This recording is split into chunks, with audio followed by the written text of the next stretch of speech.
Even under the sparkling chandeliers of the grand ballroom, the tension in her tone pierced the air. I'm just saying it's time for you to go.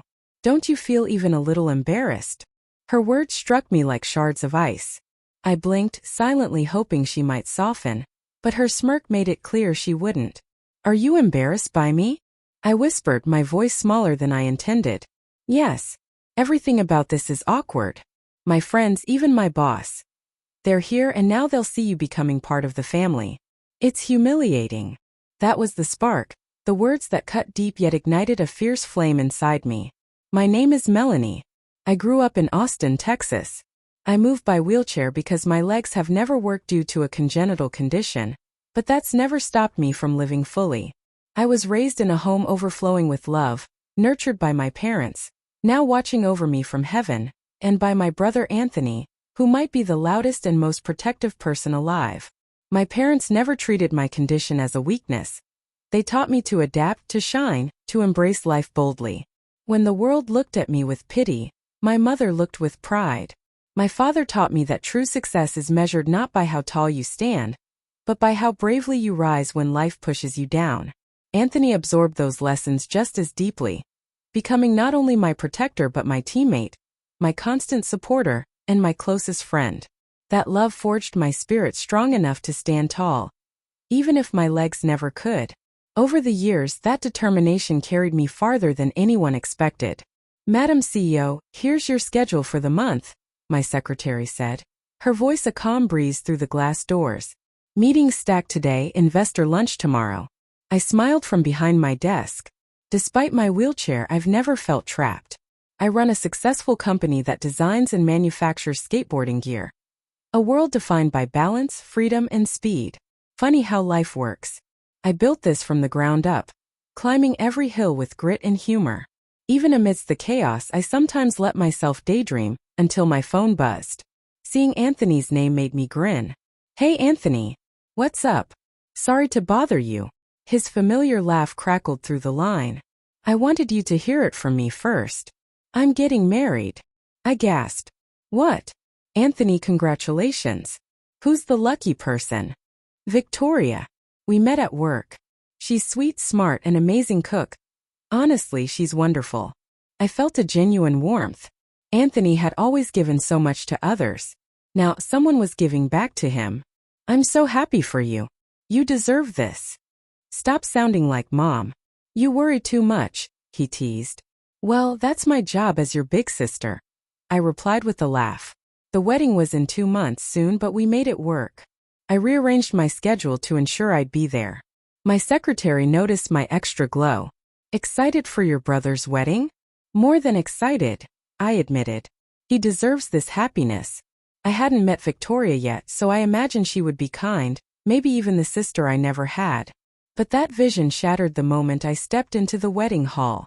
The space was beautiful flowers, soft music from a string quartet, guests in silken tuxedos. As I rolled in, a sharp voice called, "You there? Wait." Expecting a coordinator, I looked up to see Victoria in a gown that sparkled with pearls. Are you speaking to me? I asked pleasantly. She scoffed. I'm the bride, the star today. My smile faltered. Nice to meet you. I'm Melanie, Anthony's sister. For a moment her expression flickered, and unease spread across her face. Ah, I see. Is something wrong? She said nothing, but moments later her disdain became clear. Oh my goodness, she hissed, stepping back. Why didn't anyone warn me? Anthony rushed over, confused. What's going on? This woman, don't touch me, Victoria snapped, glaring. I wasn't told your sister was like this. Disabled? I knew you had a sister, but not that she'd be. Oh, forget it. It's disturbing. Her words hit like a hammer, and I realized this day, which should have celebrated love and family, had been tainted by ignorance and cruelty. But beneath the sting, I felt a familiar fire. I had faced life's barriers before. I would face this one too. And what if it spreads? She hissed. Spreads? I echoed softly. There's nothing wrong with me that you could catch. Quiet. Don't breathe so close, she snapped. Your germs are everywhere. I heard murmurs around us. Shame burned through my skin, but fury began to simmer beneath it. So you mean my presence ruins everything? I asked, keeping my voice level. You said it, not me, she replied, arms crossed like a wall. People like you should know when to stay away. I can't have you making a scene here. Making a scene? You mean my wheelchair embarrasses you? I asked, disbelief creeping in. Yes, she barked. Even my friends, my boss. Everyone is watching.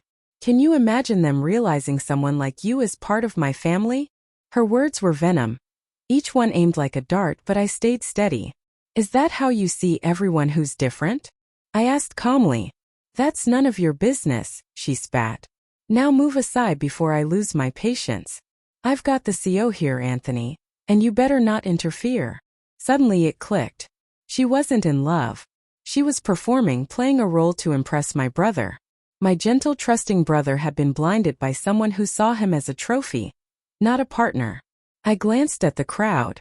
Everyone's eyes were on us, waiting, curious. I didn't want to ruin the celebration, so I drew a slow, deliberate breath. Fine, I said. I'll leave. I'll leave the gift here before I go. Victoria smirked. I don't need anything from someone like you. What could you even give? $5. I smiled faintly, the faintest curve of amusement tugging at me. You'd be surprised. But if you insist, I'll just take back the $50,000 check I brought. Heavy anyway. Her jaw dropped. 50,000? Are you joking? No joke, I said, tucking it back into my bag. I think it will serve a better purpose elsewhere. Wait, if you have that much money, why didn't you say so earlier? Fine, I'll accept your gift after all, she said, eyes flickering with disbelief. Too late, I replied coolly. And no, it's not from Anthony. I run a global sports equipment company, with yearly earnings around $500 million. I can afford my own generosity. Her face went pale. I insist, I added. I don't support your happiness if it's built on humiliating others. You're lying. That money must be Anthony's, she said, voice trembling with outrage. Before she could continue, a commanding voice cut through the tension. What's going on here? Anthony stood behind her, his usual calm replaced with a sharp edge I'd never heard before. But brother, it's not, she started. Victoria, what exactly did you say to my sister? His voice was steady but fierce. Nothing serious. She's being dramatic, she stammered. Anthony turned to me. Is that true? Not exactly, I said. She said I shouldn't be around the family because my wheelchair embarrassed her. His shoulders tensed, jaw set. I see. He faced Victoria, unwavering. You can love my money, my name, whatever. But the moment you insult my sister, you lose me. Whispers rippled through the guests. Even I froze at the intensity of his voice, so different from the gentle man I'd always known. You're angry, she asked weakly.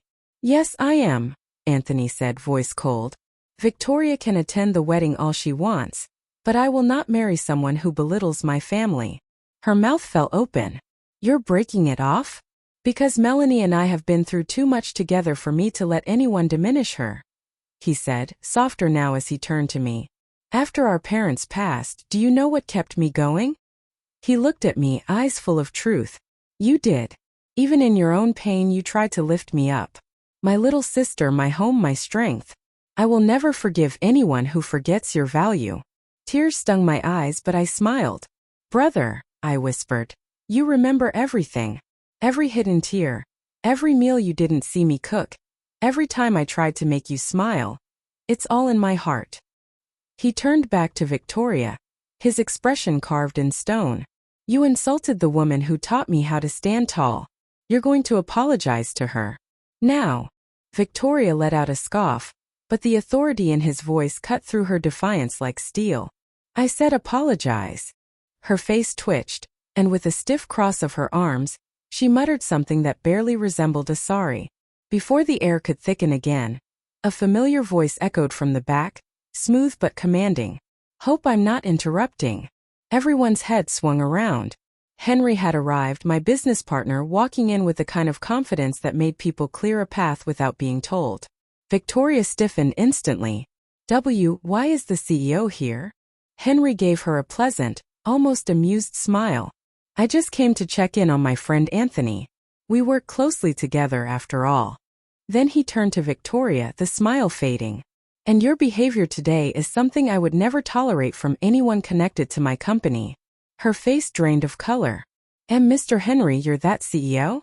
He nodded once, then shifted his gaze toward me with a warmth that softened the entire room. And then, loud enough for the whole hall to hear, he said, and in case people didn't know, Anthony's sister Melanie is someone very special to me. I love her. And I came today to ask for her brother's blessing. My mind blanked.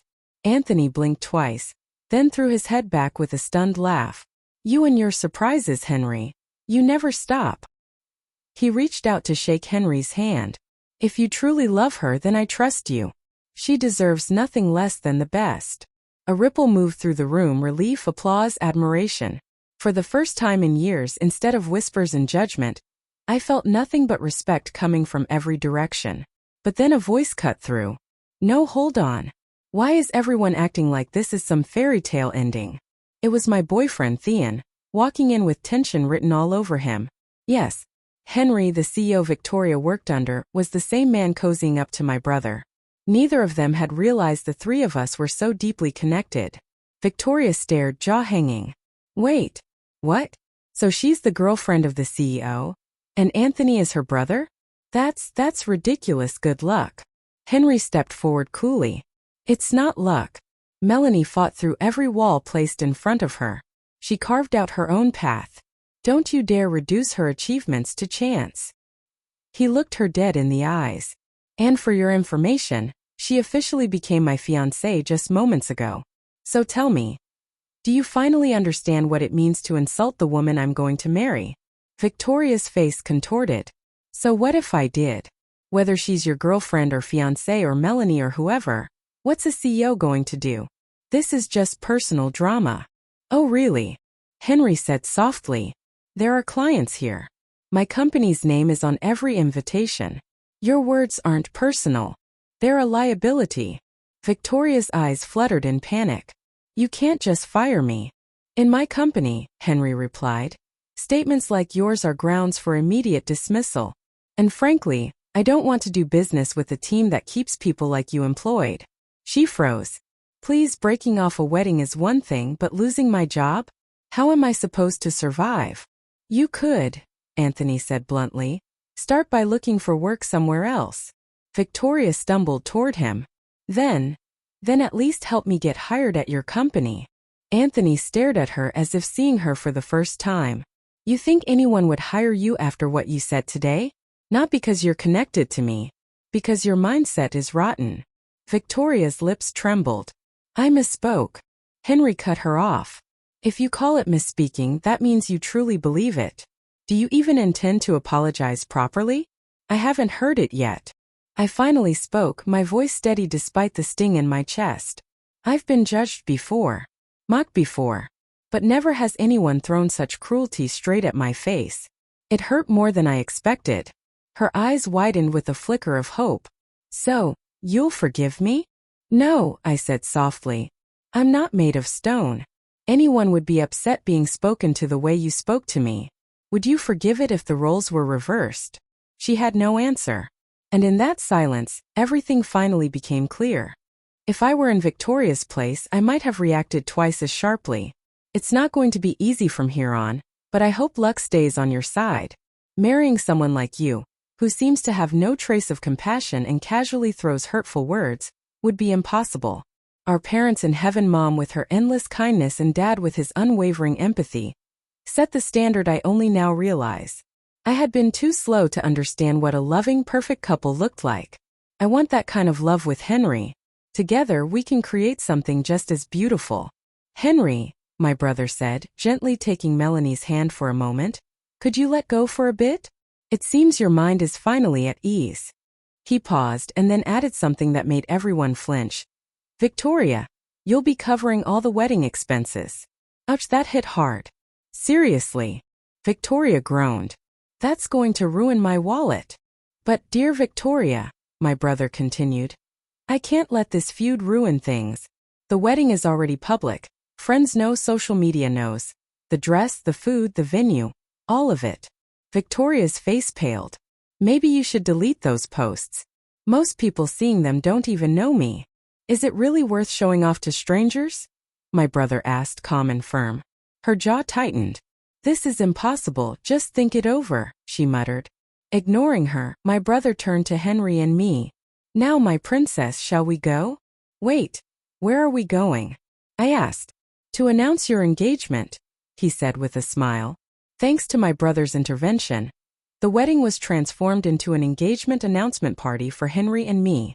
Colleagues and mutual acquaintances filled the venue, creating a warm, cheerful atmosphere.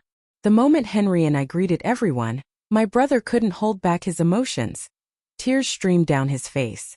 Some guests laughed, some were touched and shed tears of their own. His sincerity set the perfect tone, allowing Henry and me to announce our engagement in genuine warmth. As for Victoria, my brother made sure she bore the financial burden entirely. She ended up paying for the whole event, taking on debt to cover it. Her dreams of flaunting the title of CEO's wife and dazzling everyone with her celebrity status collapsed in reality. She lost her job, struggled with debt, and the life she had imagined with my brother never materialized. Her apartment was gone, and rumors swirled about sightings of her, though no one could confirm if it was truly Victoria. Meanwhile, Henry and I were free to plan our future together. We'll live happily, I whispered to myself, feeling a calm joy settle over me. Henry was everything I had hoped for, kind, thoughtful, and endlessly genuine. Anthony, Henry said, his tone soft, if it's not too forward, may we visit your parents' grave on our next day off? I'd like to pay my respects to your prince too. I felt a lump in my throat at his words. Henry was such a good person. My brother, despite breaking off his wedding, seemed like himself again. Steady, reassuring, and full of heart. I silently wished that one day, someone equally wonderful would enter his life, so he could know the same joy he had given us. That day, as we looked up at the clear, endless blue sky, I watched my brother's profile bathed in sunlight and silently thanked him in my heart. Thanked him for raising me with love, patience, and care, for being the quiet guardian of our happiness, and for showing me what true compassion and family meant.